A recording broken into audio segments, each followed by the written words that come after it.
Hello students, मैं अभी वापस से आज आप सभी के साथ जुड़ चुका हूँ। आप सभी के पॉलिटिकल साइंस के चैप्टर नंबर 1 की explanation post world war political developments को आप सभी को अच्छे से एक्सप्लेन करने के लिए लेट्स बिगिन।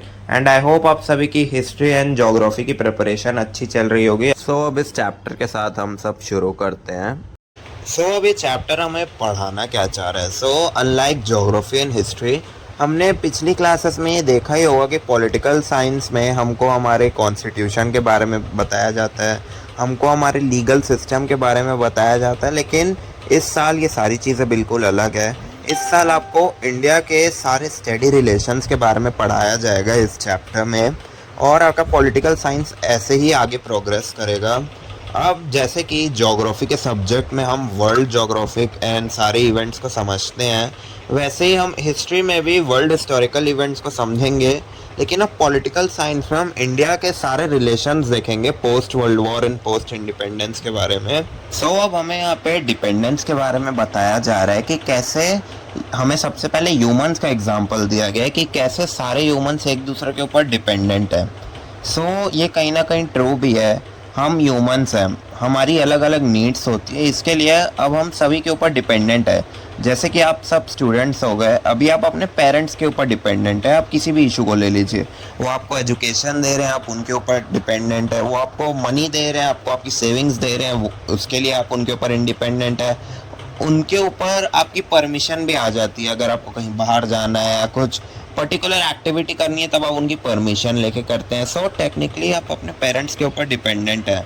बेसिकली सारे ह्यूमंस की एक डिपेंडेंसी होती है एक दूसरे के ऊपर, चाहे वो कोई सा भी एंगल हो, चाहे वो सोशल एंगल हो जाए, मेंटल एंगल हो जाए या फिजिकल एंगल हो जाए। इसी तरह अलग अलग कल्चर और सोसाइटी के भी लोग एक दूसरे से डिपेंडेंट होते हैं। अब जैसे कि मैंने बताया कि हर ह्यूमन की एक टेंडेंसी होती है एक दूसरे से डिपेंड रहने की। आप स्टूडेंट्स अपने पेरेंट्स पे डिपेंडेंट है, आपके पेरेंट्स आप पे डिपेंडेंट है।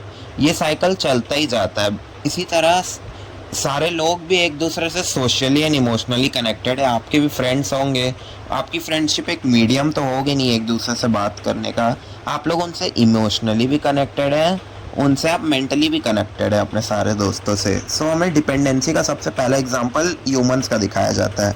इसी तरह सारी कंट्रीज भी एक दूसरे से डिपेंडेंट है। अगर अब हम बात करें एक इंटरनेशनल लेवल की, हमारे ग्लोब में 195 कंट्रीज़ है। अगर हम दो स्टेट्स को निकाल दें, यानी कि द स्टेट ऑफ पैलेस्टाइन और वेटिकन सिटी को, हमारी पूरे ग्लोब में 193 कंट्रीज़ है। अब इन सारी कंट्रीज़ को अपना इंडिविजुअल ऑब्सेशन रखना बहुत ज़रूरी है, ताकि ये अपना इंट्रा ट्रेड कर पाए। इनको बाकी कंट्रीज से भी एक बायलैटरल रिलेशन बना के रखना बहुत ज़रूरी है, ताकि ये उनसे ट्रेड कर पाए, उनकी कंपनीज यहाँ आए, इनके एम्प्लॉयज़ वहाँ जाए, ताकि इन दोनों कंट्रीज़ की डेवलपमेंट हो। अब आपने मेजरली जितनी भी कंट्रीज सुनी होंगी, उनके बहुत ज़्यादा अच्छे टाइज होते हैं एक दूसरे से। और फिर कुछ कंट्रीज ऐसे ही आ जाते हैं जो एकदम उनके एनिमीज़ के लेवल के तो नहीं होते, पर उनका टच उतना अच्छा नहीं रहता, वो एक दूसरे से उतना अग्री नहीं करते। जैसे कि फॉर एग्जांपल मैं इंडिया और टर्की को ले लेता हूँ। और फिर कुछ कंट्रीज ऐसी आ गई जो टेक्निकली दुश्मनी है। अगर मैं इसको और इजीली एक्सप्लेन करूँ, फॉर एग्जांपल आप एक कंट्री है, मैं एग्जांपल देता हूँ, अगर आप यूएसए हैं। अब यूएसए के कई सारे एलाइज हैं। यूएसए के एलाइज में आ गए हमारे यूरोपियन देश जितने भी हैं, Japan, south Korea and India. फिर कुछ ऐसे स्टेट्स आते हैं जो अमेरिका से उतना बिहेव नहीं करते अच्छे से, और उनसे उनकी इतनी अच्छी बनती नहीं है, लेकिन वो एनिमीज नहीं है। अब यहाँ पर कंट्रीज आ गई जैसे कि टर्की आ गई, और कुछ कुछ मिडल ईस्टर्न कंट्रीज आ गई। और फिर कुछ ऐसी कंट्रीज आ गई जिनकी अमेरिका से बिल्कुल नहीं बनती, जो कि उनके टेक्निकली दुश्मन है। जैसे कि for example Iran, Iraq and मैं सोवियत रशिया की बात कर रहा हूँ, जो कि पहले एग्जिस्ट करता था, आज तो सिर्फ रशिया है। अब अलग अलग कंट्रीज को अलग अलग टाइज रखने पड़ते हैं, उनके नेचर के हिसाब से, उनकी नीड्स के हिसाब से। अभी मैंने आपको यूएसए का एग्जांपल दिया है, एंड कैसे उनके कुछ एलाइज हैं, कुछ उनके एनिमीज हैं, उनको एंड कुछ ऐसी कंट्रीज हैं जो उनसे एग्री नहीं करते और उतना अच्छा बायलैटरल टाई नहीं रखते हैं। कंट्रीज भी बेसिकली ह्यूमंस की तरह एक्ट करती है, क्योंकि ह्यूमन साइकोलॉजी में भी ऐसा ही माना जाता है। कुछ लोग आपके दोस्त होते हैं, कुछ लोगों से आपकी उतनी अच्छी रिलेशन नहीं रहती है, एंड कुछ लोग आपके एनिमीज होते हैं। सो कंट्रीज को भी ये सारी चीज़ें फॉलो करनी पड़ती है उनके नेचर के हिसाब से। सो अब हम बात करते हैं इंटरडिपेंडेंस। मैंने आपको जैसे ऊपर समझाया कि जितनी भी कंट्रीज है 193 कंट्रीज, सारी कंट्रीज की अलग अलग नीड होती है। अब हमारे इंटरनेशनल सिस्टम में ये सारी कंट्रीज उसी नीड्स के हिसाब से अपने सारे एलाइज सेटअप करती है, ताकि ये अपने आप को सेल्फ सफिशिएंट बना सके और इनका कुछ सफिशिएंसी बाहर की भी कंट्रीज़ में रहे। जैसे मैं फॉर एग्जांपल इंडिया को ले लेता हूँ। सो इंडिया अपना बहुत सारा crude oil Russia and Iran से इंपोर्ट करता है, क्योंकि इंडिया ऑयल के मैटर में सफिशिएंट नहीं है। इसी तरह अलग अलग कंट्रीज़ होती है जो कि बड़ी कंट्रीज़ भी होती है डेवलप्ड, चाहे आप यूरोप ले लीजिए या यूएसए को ले लीजिए। इनके भी पास कुछ ऐसे रिसोर्सेज नहीं होते जो कि स्मॉल कंट्रीज़ के पास हैं। इसीलिए ये वो उनसे बायलैटरल टाइज रखते हैं, ताकि अपनी सेल्फ सफिशिएंसी को बढ़ा सके और अपनी नीड्स को पूरा कर सके। अब through out the world interdependence सारी कंट्रीज़ की एक दूसरे के ऊपर बहुत बड़ा फैक्टर बन चुका है, और इन सारी चीज़ों को एक इंटरनेशनल लेवल पर रख दिया जाए हमारे इंटरनेशनल सिस्टम पे। ये बहुत इंपॉर्टेंट फीचर है सारी कंट्रीज़ का, एज कोई भी कंट्री हर चीज़ में सेल्फ सफिशिएंट नहीं बन सकती। अब हमारा नेक्स्ट टॉपिक हो जाता है international relations through foreign policy. आप सभी को पता ही होगा, कोई भी एक सोवरेन नेशन है जिसकी अपनी खुद की गवर्नमेंट है, उनकी अलग अलग पॉलिटिक्स होती है। उनको एक अलग बैकग्राउंड सेट करना पड़ता है अपना, कि वो बाहर की जितनी भी एमएनसीज हैं उनसे कैसे डील करेंगे, बाहर के जितने भी एक्सपोर्ट्स एंड इंपोर्ट्स हैं उनके ऊपर कितना टैक्स लगेगा, कितना डिडक्शन होगा, ये सारी चीज़ें कंट्री के इंटरनल गवर्नमेंट सेट करती है। बेसिकली इन्हीं सारी पॉलिसीज़ को जो सेट किया जाता है इनको बोला जाता है फॉरेन पॉलिसी, जो कि इंटरनल एंड एक्सटर्नल डीलिंग्स के ऊपर बहुत ही ज़्यादा असर डालता है एक कंट्री के। अब हम इंडिया की जितनी भी फॉरेन पॉलिसीज़ हैं उनको अगले चैप्टर में बहुत अच्छे से एक्सप्लेन करेंगे और पढ़ेंगे। तब तक हम नेक्स्ट टॉपिक पर जंप कर लेते हैं। अब हम बात कर लेते हैं हमारे वर्ल्ड बैकग्राउंड के बारे में। जिस दुनिया में अभी हम करंटली रह रहे हैं, इसके पिछले सेंचुरी में ऐसे कुछ कुछ इवेंट्स हो चुके हैं जिसके कारण जिस दुनिया में आज हम रह रहे हैं ये ऐसी पहले बिल्कुल भी नहीं थी। कुछ इवेंट्स ऐसे हुए हैं जिसके कारण बहुत सारे नए पॉलिटिकल टाइज बने, और कुछ इवेंट्स ऐसे हुए हैं जिसमें करोड़ों लोगों ने अपनी जान भी खोई। हमें पता ही है कि पिछली सेंचुरी में 2 world war and 1 cold war लड़ा जा चुका है, और आप सभी को पता ही होगा सेकेंड वर्ल्ड वॉर की कैजुअलिटीज़ के बारे में, कितने करोड़ों लोगों ने अपनी जान खोई थी, कितने सारे जूस के घर बर्बाद हो गए थे। एंड हमारे वर्ल्ड वॉर 1 में भी सिमिलरली कुछ ऐसा ही हुआ था। अब हम डिटेल में ये पढ़ लेते हैं कि first world war and second world war में हुआ क्या था, और अगर ये नहीं हुए होते तो क्या हमारे एक्शंस निकल के आ सकते थे। अब हम बात करेंगे फर्स्ट वर्ल्ड वॉर के बारे में। जो ये वर्ल्ड वॉर थी ये बेसिकली एक बहुत ही डिस्टर्बिंग इवेंट के कारण हुई थी। एक नॉर्मल 17 ईयर के स्टूडेंट ने एक डिक्टेटर को 2 बुलेट्स मार दी थी, जिसके कारण एक बहुत बड़ी वॉर निकल गई थी, और इसमें बहुत सारी कंट्रीज ने पार्टिसिपेट किया, जिसके कारण ये वॉर पूरे यूरोप में फैल गई। और ये वॉर 1914 से 1918 तक चली, 4 इयर्स के ड्यूरेशन में। इसमें बहुत सारे लोग मारे गए, इसमें बहुत सारे देशों ने एक दूसरे से लड़ा, और भी बहुत सारे कुछ ऐसे इवेंट्स हुए। इसने बहुत ज़्यादा डैमेज भी किया प्रॉपर्टीज़ का, चाहे आप जर्मनी ले लीजिए या आप यूनाइटेड किंगडम ले लीजिए। और इस वॉर के कारण जो कंट्रीज़ इसमें पार्ट नहीं भी ली थी उनके ऊपर भी बहुत ज़्यादा इम्पैक्ट आया। जैसे कि मैं इंडिया की बात कर लूँ, जब इंडिया में ब्रिटिश रूल चल रहा था तो वो यहाँ के सोल्जर्स को वहाँ लेकर जाती थी ताकि वो वॉर लड़ सके। यहाँ का जो स्टील मैन्युफैक्चर था वो पूरे स्टील को वहाँ लेकर जाते थे ताकि वहाँ पे स्टील की पूरी सप्लाई को वो बढ़ा सके। और इंडिया से भी बहुत सारे रिसोर्सेज को एक्सकवेट किया गया ब्रिटिश रूल के टाइम पर। और इसी तरह यूरोप में भी कुछ कुछ ऐसी कंट्रीज थी, यानी कि इस्टोनिया, स्लोवाकिया, जो जो पार्ट नहीं थे वर्ल्ड वॉर 1 का, उनको भी बहुत ज़्यादा नुकसान झेलना पड़ा इस वॉर के कारण। और जितने भी इन कंट्रीज ने पार्ट लिया था ये अलग अलग ग्रुप्स में डिवाइडेड थे, axis power and allied powers and central powers. और जितनी भी कंट्रीज ने इसमें पार्ट लिया था, चाहे वो जीते हो या हारे हो, लेकिन उनका इकोनॉमिक लॉस तो हुआ ही हुआ और उनकी प्रॉपर्टी भी बहुत ज़्यादा डैमेज हुई। वहाँ की नेशनल हेरिटेज, जो हिस्टोरिकल बिल्डिंग्स थी, उन पे भी बहुत ज़्यादा इम्पैक्ट आया। अब हम जानते हैं कि इनमें कौन कौन सी कंट्रीज थी।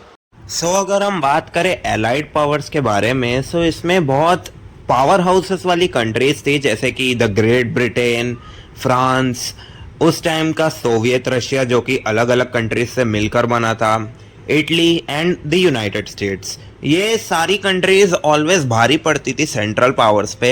एंड सेंट्रल पावर्स में थी भी बहुत सारी अच्छी कंट्रीज जैसे कि Germany, Austria, Hungary, Turkey and Bulgaria. अब वर्ल्ड वॉर वन के एंड होने के बाद 1918 में इन सारे नेशंस ने एक चीज़ रियलाइज़ की कि उनका जितना भी इकोनॉमिक और हेरिटेज लॉस हुआ है, ऐसी चीज़ें बाद में इन द फ्यूचर नहीं होनी चाहिए, ऐसे वॉर्स नहीं होने चाहिए, क्योंकि इसमें कई सारे सोल्जर्स की जान जाती, कई सारे रिसोर्सेस वेस्ट होते हैं और इन कंट्रीज़ का बहुत इकोनॉमिक लॉस भी होता है। इसीलिए इन कंट्रीज़ ने एक इनिशिएटिव साइन किया और सेंट्रल पावर से भी एक ट्रीटी साइन करवाई जिसका नाम है ट्रीटी ऑफ वर्साइल्स। और इन्होंने एक ऑर्गेनाइजेशन भी बनाई जिसका नाम था द लीग ऑफ नेशंस। अब ये काफ़ी इम्पॉर्टेंट प्लेटफॉर्म बन गया ऐसे सारे इंटरनेशनल डिस्प्यूट्स को सॉल्व करने का, जैसे कि आज यूनाइटेड नेशंस है। सो उसी टाइम पे लीग ऑफ नेशंस को बनाया गया और इनकी मेन रिस्पॉन्सिबिलिटी थी कि ये जितने भी वॉर्स वगैरह हो रहे हैं उन सभी को रोक पाए। अब इस फर्स्ट वर्ल्ड वॉर के होने के बाद बहुत सारे ड्रास्टिक चेंजेस हमें यूरोप में देखने को मिले, जैसे कि जितने भी जो प्री एग्जिस्टिंग मोनार्कियल एम्पायर्स थे, मोनार्कियल एम्पायर से मेरा मतलब राजा का सेशन, जैसे कि मैं आपको बताऊं कि फ्रांस का फ्रेंच रेवोल्यूशन तो आप सभी ने सुना ही होगा और कैसे वहाँ पे डेमोक्रेसी इस्टेब्लिश हुई। उसी तरह अब यूरोप से ये जो डिक्टेटरशिप और मोनार्कियल रूल था ये धीरे धीरे ख़त्म हो रहा था और वहाँ पे डेमोक्रेसी आ रही थी। और इसी तरह बहुत सारे ऐसे यूरोपियन एम्पायर्स कोलैप्स हुए और वहाँ पे नए नए नेशंस बने और वहाँ पे जितने भी ये एम्पायर के रूल थे उन सबको धीरे धीरे हटाया गया और मेनली डेमोक्रेसी और ऑटोक्रेसी को इंट्रोड्यूस किया गया। अब बहुत सारी अलग अलग यूरोपियन कंट्रीज़ की एशिया एंड अफ्रीका में बहुत सारी कॉलोनीज थी और इनका नाम भी होता था, जैसे कि यूके की द फेमस इंडियन सब कॉन्टिनेंट हो गया, कनाडा का एरिया हो गया, यूएसए भी था। एंड यूके का तो सबसे बड़ा एम्पायर था उस टाइम में। उसके बाद फ्रेंच एम्पायर हो गया, पोर्टुगीज एम्पायर हो गया, डच एम्पायर हो गया। दुनिया भर के एम्पायर्स थे इन यूरोपियन स्टेट्स के। और ये इन कॉलोनीज में भी जिनको इन्होंने कैप्चर करके रखा था वहाँ पर भी अचानक से इंडिपेंडेंस की मांग उठने लगी। जैसा कि आप सभी ने इंडिया का तो पढ़ा ही होगा, उसी तरह जितने भी और भी कॉलोनीज थे वहाँ पर भी धीरे धीरे ये सारी मांगें उठने लगी और फिर इनका इन कॉलोनीज से धीरे धीरे पकड़ कमज़ोर होने लगी एज इनकी फाइनेंशियल कंडीशन भी ख़राब हो गई थी वॉर्स लड़ने के बाद। और ये जितने भी मटेरियल्स वहाँ से सोक आउट करके लाते थे ये उन पे ही भारी पड़ रहे थे क्योंकि उनका फाइनेंशियल लॉस हो रहा था इन सारी चीज़ों से। अब ये जितने भी मोमेंट्स हो रहे थे ये यूरोपियन हार्मनी को बहुत ज़्यादा चैलेंज कर रहे थे एज उनकी फाइनेंशियल कंडीशन धीरे धीरे ख़राब हो रही थी। और जो लीग ऑफ नेशंस को इस्टेब्लिश किया गया था वॉर्स को रोकने के लिए और यूरोप में पीस बनाने के लिए, ये ज़्यादा दिनों तक टिक नहीं पाया क्योंकि अब यूरोप धीरे धीरे ऑटोक्रेसी की रेजाइम्स फॉर्म हो रही थी, जैसे कि जर्मनी, इटली, स्पेन और जितनी भी अलग अलग डेवलप्ड कंट्रीज़ थी वहाँ पे उनने एक सेकेंड वर्ल्ड वॉर चालू हो गया। एंड सेकेंड वर्ल्ड वॉर तो आप सभी को पता ही होगा जर्मनी के फेमस एडोल्फ हिटलर के कारण शुरू हुआ था। अगर अब हम बात करें सेकेंड वर्ल्ड वॉर के बारे में, ये वर्ल्ड वॉर लिटरली 6 सालों तक चला था। इसकी स्टार्ट हुई थी 1939 में जब जर्मनी ने उस टाइम के पोलैंड को अक्वायर कर लिया था। उसके बाद तो लिटरली पोलैंड के जितने भी एलाइज थे वो सब घुस गए थे जर्मनी के ऊपर, चाहे वो फ्रांस हो गया चाहे वो यूके हो गया। एंड 1945 में हिटलर के डेथ के बाद और जापान में बॉम्बिंग्स के बाद 15 अगस्त को सरेंडर कर दिया गया था। अगर हम फिर से देखें तो बेसिकली ये सारी चीज़ें एडोल्फ हिटलर की पावर की भूख के कारण शुरू हुई थी। उन्होंने सारी कंट्रीज़ को धीरे धीरे कैप्चर करना स्टार्ट कर दिया था। लिटरली उनकी सिर्फ एक ही कंट्री बची थी अगर, और वो शायद उस कंट्री को भी अक्वायर कर लेते मे भी जर्मनी उस टाइम का वॉर जीत गई होती और एडोल्फ हिटलर ने कभी सुसाइड किया ही ना होता। एंड उस कंट्री का नाम था ग्रेट ब्रिटेन। वो कंट्री लिटरली जर्मनी के सामने उनका बिगेस्ट चैलेंज था। जर्मनी ने फ्रांस को भी ऑक्यूपाई कर लिया था, जर्मनी ने पोलैंड को भी ऑक्यूपाई कर लिया था। एंड जर्मनी ने एक बहुत घटिया मूव किया था, उन्होंने अपने सबसे क्लोज एलाइज जो कि उस टाइम यूएसए के थोड़े दुश्मन टाइप के भी थे, उन्होंने यूएसएसआर की टेरिटरीज पे कैप्चर करने का ट्राई किया जो कि उनकी हेल्प कर रहे थे और उनको कुछ मतलब ही नहीं था उस टाइम कि जर्मनी क्या करना चाह रहा है। लेकिन जर्मनी ने अपने पैरों में कुल्हाड़ी मारकर उनके ऊपर अटैक कर दिया जिसके कारण सोवियत ने धक्का मार के बाहर निकाला अपनी टेरिटरीज से और फिर उसके बाद सोवियत वापस से एलाइड पावर्स के साथ जुड़ जाता है जाके, यूएसए, यूके, फ्रांस, ये जितनी भी कंट्रीज हैं, और उन्होंने लिटरली चारों डायरेक्शन से इस बार अटैक किया एंड जर्मनी को टोटल वाइप आउट कर दिया, आप कह सकते हैं। जर्मन फोर्सेस ने लिटरली सरेंडर कर दिया एंड 1945 को एडोल्फ हिटलर ने सुसाइड कर लिया गोली मार के, एंड उनकी वाइफ ने भी पिल्स लेकर सुसाइड कर लिया था। आप सभी ने सुना ही होगी ये सारी स्टोरीज। तो अब ये वाली वर्ल्ड वॉर पिछली वर्ल्ड वॉर से कहीं ज़्यादा डेंजरस थी, इसमें लाखों की कैजुअलिटीज़ थी, इसमें डबल लोग ज़्यादा मरे, इसमें टेक्नोलॉजीज नहीं आई थी, एंड इस बार रिसोर्सेज को और ज़्यादा एक्सकवेट किया गया। जो जो राइवल टेक्नोलॉजीज थी और जितनी भी कंट्रीज़ में इन सारी यूरोपियन कंट्रीज़ ने अपना दबदबा बैठा के रखा था या फिर इनकी टेरिटरीज थी, उन्होंने और ज़्यादा रिसोर्सेज एक्सकवेट किया एंड इस बार इनके फाइनेंशियल लॉसेस बहुत ही ज़्यादा थे जिससे ये रिकवर नहीं कर पाए। सो अब हम बात करते हैं कि दोनों एक्सेस पावर और एलाइड पावर्स में कौन कौन सी कंट्रीज ने पार्टिसिपेट किया था। अगर हम बात करें एक्सेस पावर में, सो एडोल्फ हिटलर की जर्मनी ने उसमें पार्ट लिया था, मुसोलिनी की इटली ने उसमें पार्ट लिया था, and the empire of Japan के जापानीज ने इटालियन और जर्मन्स का साथ दिया था। और अगर हम बात करें एलाइड पावर्स के बारे में, so Australia, New Zealand, Canada, the United states, USSR पहले एक्सेस पावर में था लेकिन उसने टेबल्स टर्न कर दिए जब जर्मनी ने उन पर अटैक किया। सो यूएसएसआर, इंडिया क्योंकि ब्रिटिश कॉलोनी का उस टाइम पार्ट था, सो उनको डेफिनेटली उनको ही सपोर्ट करना पड़ा। और फिर इसमें चाइना भी आ जाता है एंड इसमें सोवियत रशिया भी आ जाता है, यानी कि भाई यूएसएसआर। अब इसमें क्या होता है कि द यूनाइटेड स्टेट्स ने एक बहुत मेजर रोल प्ले किया था, एज इस वॉर में घुसने के बाद उन्होंने अपनी न्यूक्लियर टेक्नोलॉजी पे वर्क करना शुरू कर दिया था, जिसको वो लोग जर्मनी के ऊपर यूज़ करना चाहते थे, एज उन्हें एडोल्फ हिटलर का इन्फ्लुएंस कम करना था। लेकिन सैडली उन्होंने उन सारी चीज़ों को जापान पे यूज़ कर दिया, क्योंकि 1939 ने जापान की मिलिट्री फोर्स ने एक्चुअली एक एयर स्ट्राइक कर दिया था यूएसए के पर्ल हार्बर नाम के हार्बर में, जिसमें 2000 से भी ज़्यादा अमेरिकन सोल्जर्स मर गए और उनके बिलियंस ऑफ डॉलर्स का नुकसान हो गया, क्योंकि उनके कई सारे नेवी कैरेजेस को डिस्ट्रॉय कर दिया जापानीज एयरफोर्स ने।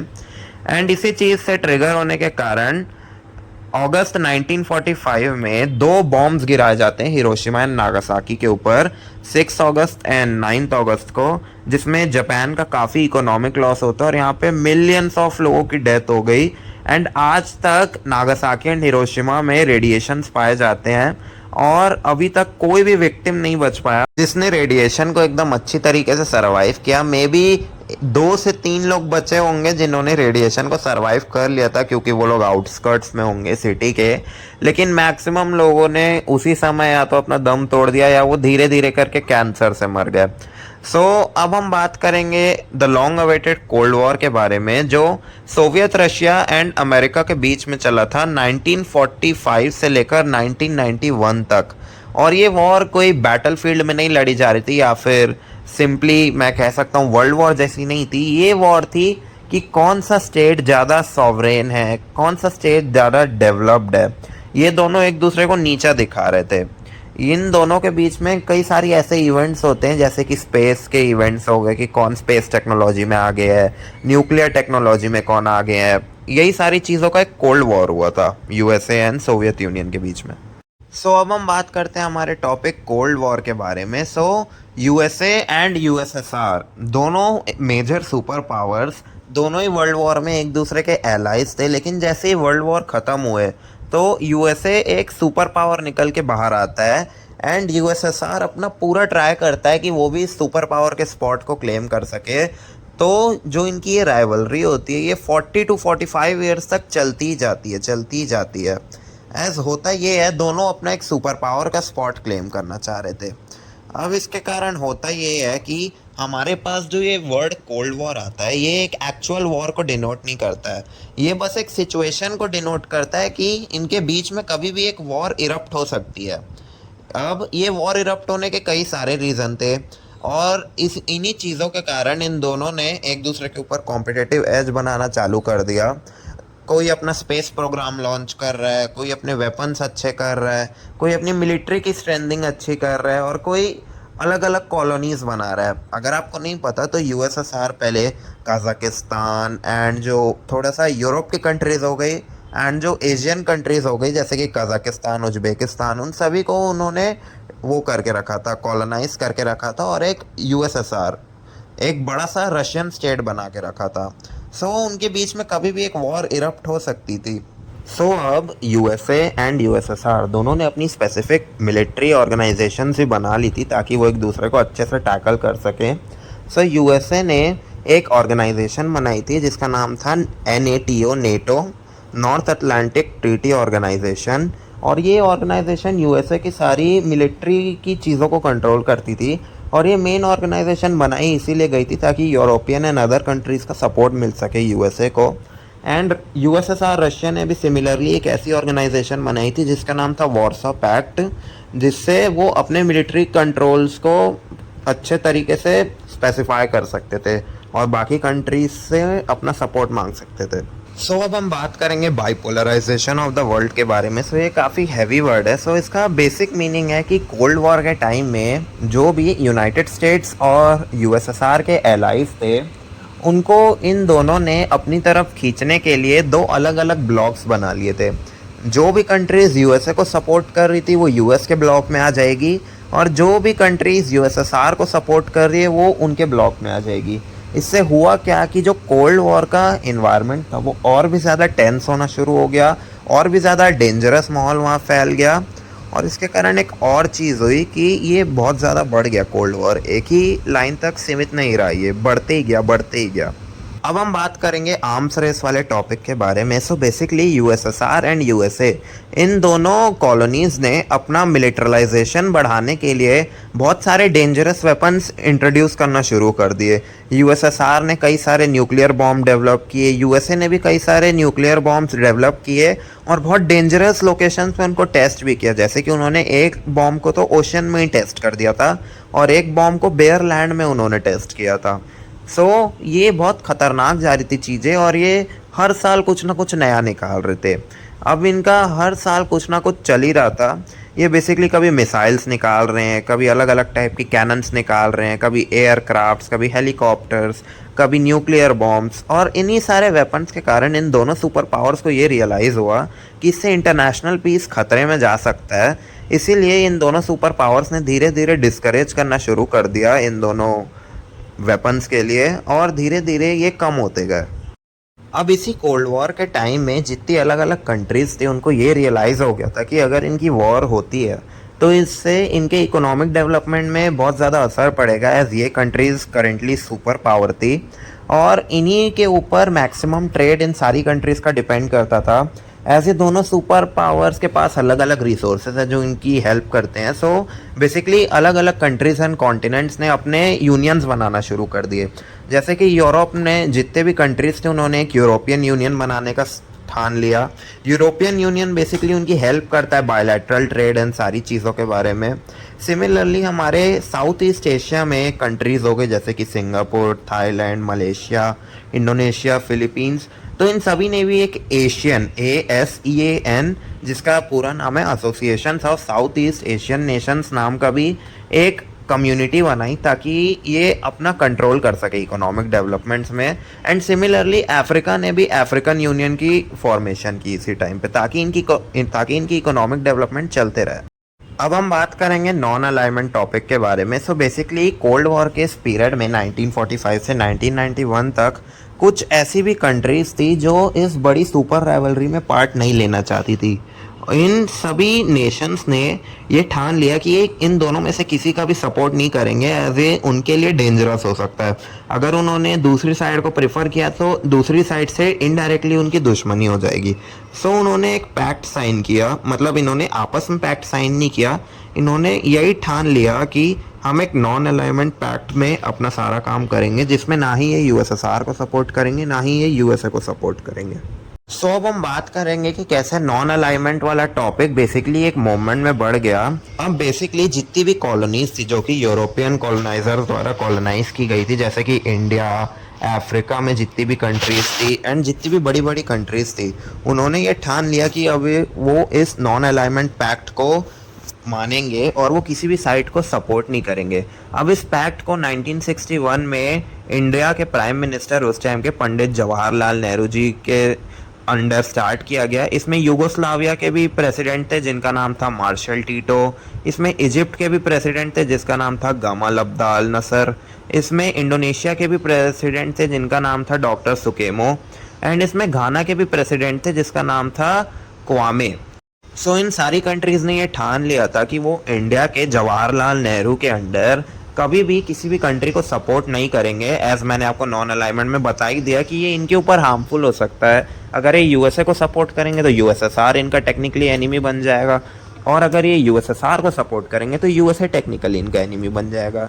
सो इसीलिए उन्होंने इस कोल्ड वॉर से बाहर रहना प्रेफर किया।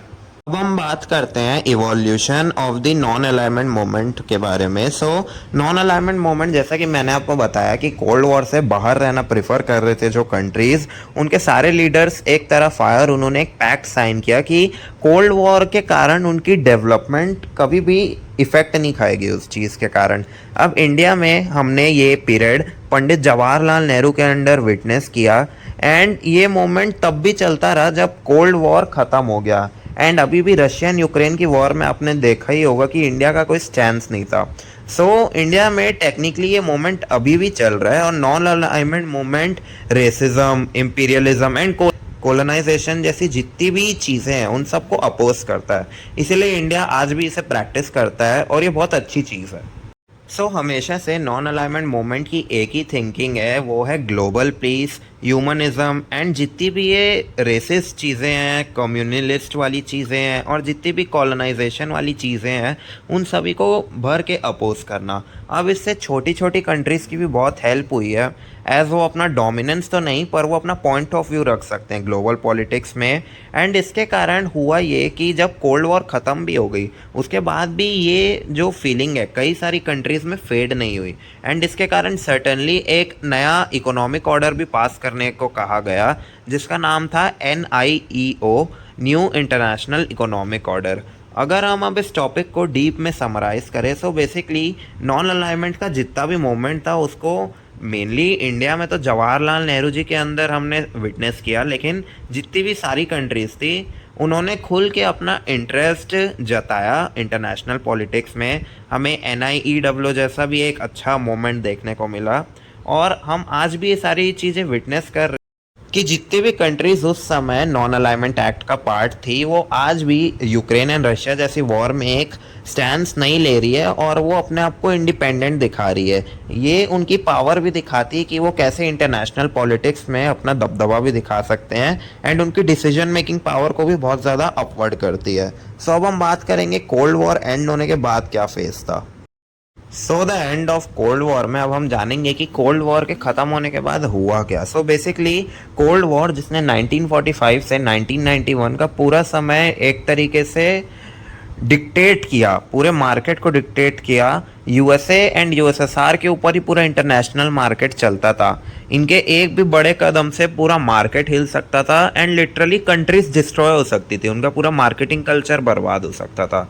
सो फाइनली 1991 में जब यूएसएसआर डिसेंबल हुआ उसके बाद ये कोल्ड वॉर ख़त्म हो गई, and technically we can say कि यूएसए वॉन दिस वॉर। अब हम जानेंगे कि सोवियत रशिया ने ऐसा क्यों किया। सो हमारा सबसे पहला पॉइंट है कि सोवियत रशिया ने एक पॉलिसी इम्प्लीमेंट कर दी, ओपनिंग अप द इकोनॉमी। जैसे कि हमने आपको बताया था कि लिबरलाइजेशन इंडिया में जैसे हुआ था 1991 में, वैसे ही सोवियत रशिया ने भी अपनी इकोनॉमी को खोलने का ट्राई किया, एंड वहाँ पर उन्होंने MNCs वगैरह को भी आने की परमिशन दे दी। सो ये भी एक मेन रीज़न था क्योंकि इसके बाद पूरा इकोनॉमी का कंट्रोल खो गया रशिया के हाथ से। अब हमारा सेकंड पॉइंट है कि उस टाइम के जो यूएसएसआर के आखिरी प्रेसिडेंट थे जिनका नाम था मिखाइल गोर्बाचेव, आई होप मैं प्रोनाउंसिएशन सही कर रहा हूँ। सो उन्होंने एक नई पॉलिसी इम्प्लीमेंट की जिसका नाम था रीइंस्ट्रक्टिंग एंड ओपननेस की। इसके कारण हुआ क्या कि जो डिक्टेटरशिप वाला माहौल था जो कि जोसेफ स्टालिन एंड जो भी अदर लीडर्स ने फॉर्म किया था, ये धीरे धीरे टेक्निकली पूरा ख़त्म हो गया, एंड मीडिया का राइट गवर्नमेंट के ऊपर से पूरा हट गया, एंड जितने भी ऑपरेशन थे धीरे धीरे गवर्नमेंट के हाथ से ये सारी चीज़ें जाने लग गई थी। एंड फिर सोवियत रशिया में भी थोड़ा सा इंडिपेंडेंस का माहौल आने लगा जिसके कारण रशिया ने अपने आप को पूरा डिसइंटीग्रेट कर दिया, एंड कई सारी नई कंट्रीज फॉर्म हुई जैसे कि कजाकिस्तान, उज्बेकिस्तान, एंड जो भी आज आप रशिया के नीचे नीचे की कंट्रीज देख रहे हैं, यूक्रेन, ये सारी नई नई कंट्रीज फॉर्म। फॉर्म हुई। एंड अब हमारा थर्ड पॉइंट है कि जितनी भी यूरोप में जो पड़ोसी कंट्रीज थी यूएसएसआर की, जिन्होंने उनकी टाइप की मेंटेलिटी इंस्टिल कर रखी थी अपनी गवर्नमेंट में, उन्होंने सडनली अपने पाथ चेंज कर दिए। अब उनकी पूरी सोच कैपिटलिस्ट और डेमोक्रेसी वाली हो गई एंड उनकी पूरी रेजाइम्स चेंज हो गई। डेमोक्रेसी तो आप सभी को पता ही होगा, फ्री गवर्नमेंट, एंड कैपिटलिस्ट यानी कि बिजनेस वाला माइंड। एंड हमारा फोर्थ एंड लास्ट पॉइंट है, जब यूएसएसआर डिसइंटीग्रेट हुआ, बहुत सारी नई नई कंट्रीज का फॉर्मेशन हुआ, जैसा कि मैंने आपको बताया, Kazakhstan, Uzbekistan, etcetera etcetera. And USSR जो पहले दुनिया की सबसे बड़ी कंट्रीज थी, वो डिसइंटीग्रेट होने के बाद भी सबसे बड़ी कंट्री थी, लेकिन ये सारी कंट्रीज को उनको डिसइंटीग्रेट करना पड़ गया क्योंकि यूएसएसआर अब नहीं रहा। और माइकल, जिस मैंने आपको डिक्टेटर का नाम दिया, उन्होंने रिजाइन कर दिया एंड सोवरेन रशिया की उसके बाद फॉर्मेशन हुई उनके ट्राई कलर फ्लैग के साथ। अब हम बात करेंगे हमारे लास्ट टॉपिक के बारे में इस चैप्टर के, जो कि है पोस्ट कोल्ड वॉर के जो भी पीरियड था उसके बारे में। So basically post cold war में बहुत सारे चेंजेस देखने को मिले। जैसे ही सोवियत रशिया फ्री हुआ एंड जब सॉवरेन रशिया की फॉर्मेशन हुई, उसके बाद बहुत सारे ड्रास्टिक चेंजेस हमें वर्ल्ड पॉलिटिक्स में देखने को मिला। सो यहाँ पे कुछ नोट्स हैं जो मैं आपको बता देता हूँ। सो हमारा सबसे पहला पॉइंट है कि यूएसएसआर के डिसइंटीग्रेट होने के बाद यूएसए इकलौती सुपर पावर बचा था। एंड टेक्निकली मैंने जैसा आपको बताया कि उन्होंने ये वॉर जीत लिया क्योंकि यूएसएसआर अब डिसइंटीग्रेट हो चुका था एंड अब यूएसए फुल्ली कंट्रोल कर सकता था इंटरनेशनल पॉलिटिक्स को। एंड इस वॉर के एंड होने के बाद हमारा सेकंड पॉइंट ये कहता है कि एक कंक्लूसिव इंफॉर्मेशन स्प्रेड आउट होना शुरू हो गई कि कैसे वो अपने कंट्रीज के standard of living, worker wages, private and public facilities को अच्छे से बढ़ा सकते हैं। And through out the world, अगर हम बात करें यूरोप की, एशिया की या कोई भी कॉन्टिनेंट की, वहाँ पे ये सारी आइडियोलॉजी एकदम से बढ़ने लगी एंड सभी अपने आप को अचानक से बेहतर करने लगे। एंड हमारा थर्ड पॉइंट है कि अब जितने भी नेशंस थे, इन्होंने डिसाइड कर लिया कि उनको भी अब एक ग्लोबल लेवल में एक दूसरे से compete करना है। अब उनको एक दूसरे को एज एनिमीज नहीं देखना है, अब उनको एक दूसरे को एज राइवल्स देखना है ताकि वो अपना कंपटीशन मेंटेन कर पाए। जैसे हम इसका एग्जांपल ले सकते हैं चाइना। 1980 में उनकी भी हालत बिल्कुल इंडिया के ही टाइप की थी, उनको सडन इंडिपेंडेंस मिला था, लेकिन आज आप देख लीजिए चाइना कितना बिल्ड हो चुका है। विद इन 20 ईयर्स उन्होंने अपनी मैन्युफैक्चरिंग के कारण कितना अपनी इकोनॉमी को भी बढ़ा लिया है। एंड आप यकीन नहीं करेंगे कि उनको 28 ईयर्स के स्पैन में ही ओलंपिक्स जैसा बड़ा इवेंट होस्ट करने का भी परमिशन मिल गया था। एंड उनको ओलंपिक्स अभी तक सबसे ब्यूटीफुल भी माना जाता है, 2008 का बीजिंग ओलंपिक्स। अब इसके बाद यूनाइटेड नेशंस जैसी, हमारा फोर्थ पॉइंट कहता है कि यूनाइटेड नेशंस जैसी कई सारी ऑर्गेनाइजेशंस बनाई गई ताकि अब कोल्ड वॉर या वर्ल्ड वॉर 1 या वर्ल्ड वॉर 2 जैसी सारी चीज़ें वापस रिपीट ना हो पाए। यहाँ पे सारी 195 कंट्रीज एक दूसरे को रिप्रेजेंट करती हैं और जितने भी ग्लोबल इश्यूज होते हैं उसको यूनाइटेड नेशंस हैंडल करती है। एंड इसके बाद ये भी कहा गया कि यूनाइटेड नेशंस के आने के बाद ये सारे इवेंट्स धीरे धीरे कम होना शुरू हो गए और एकदम कंट्रोल में आ गए। एंड हमारा फिफ्थ एंड लास्ट पॉइंट है कि अब सारी कंट्रीज़ ने अपने इन्वायरमेंट, अपनी वाइल्ड लाइफ, अपनी इकोनॉमी, अपनी way of standard and living को बहुत अच्छे से ड्रास्टिकली इम्प्रूव किया एंड अपनी फैसिलिटीज़ को बेटर करना शुरू कर दिया। सो पोस्ट कोल्ड वॉर में बहुत सारी अच्छी चीज़ें भी हमको देखने को मिली कंट्रीज़ के बारे में। एंड हमें ये भी देखने को मिला कि कैसे यूएसए इकलौती सुपर पावर बच जाता है। सो अब हम बात करेंगे the very last topic, globalization के बारे में। मैंने आप सभी को हिस्ट्री में ऑलरेडी एक्सप्लेन कर चुका है कि ग्लोबलाइजेशन होता क्या है। सो मैं आपको सभी को एक छोटी सी क्विक समरी दे देता हूँ। सो ग्लोबलाइजेशन का बेसिक मीनिंग होता है ओपन ट्रेड। जैसा कि मैंने आपको बताया कि 1991 में इंडिया और यूएसएसआर दोनों ने अपने मार्केट्स को फुल्ली ओपन कर लिया था ताकि वो बाहर की कंट्रीज के साथ अच्छा ट्रेड जमा पाएं एंड अपनी इकोनॉमी को फर्दर फॉस्टर कर पाएं। सो ग्लोबलाइजेशन का बेसिक मीनिंग ही यही होता है कि दो कंट्रीज एक दूसरे से अच्छा बायलैटरल टाई बना सके ताकि वो एक दूसरे के साथ ट्रेड कर सके। एंड ग्लोबलाइजेशन का ये भी मीनिंग होता है कि for instance USA and Russia की कंपनीज अब इंडिया में आ सकती थी and through out the world जितनी भी एमएनसीज थी, वो अगर हम इंडिया की बात करें तो इंडिया में अपनी कंपनीज खोल सकती थी, यहाँ के लोगों को हायर कर सकती है, अपना प्रॉफिट के लिए वो काम करेंगे एंड इससे इंडिया की जीडीपी भी बढ़ेगी, यहाँ पे हमारी इकोनॉमी भी बढ़ेगी एंड यहाँ पे अनएम्प्लॉयमेंट का भी इश्यू सॉल्व होगा। सो इसका मेन मतलब यही होता है कि एक ओपन ट्रेड हो, नो टैक्स ट्रेड हो एंड ट्रेड अच्छा हो हर कंट्री के साथ एंड बायलैटरल ट्राइज बने रखे एक दूसरे के साथ। सो आई होप आप समझ गए होंगे ग्लोबलाइजेशन को। मैं यहाँ पे क्विक एक्सप्लेनेशन के साथ जाना प्रेफर किया क्योंकि ये टॉपिक को मैंने बहुत अच्छे से हिस्ट्री में पढ़ा चुका है, एक बार चेक कर लीजिएगा। आज की वीडियो के लिए इतना ही स्टूडेंट्स। आई होप आप सभी ने इस वीडियो को अच्छे से देखा हो। आप मुझे कमेंट्स में बताइए आप सभी की प्रिपरेशन कैसी चल रही है। And I hope you like this video. Make sure to like and subscribe. And हाँ, इसकी जितनी भी एक्सरसाइज है ये ऑलरेडी अपलोड है चैनल में, सो आप उसको भी एक बार जाके देख सकते हैं। मैं अभी यहाँ पे कवर नहीं करूँगा। So have a great day.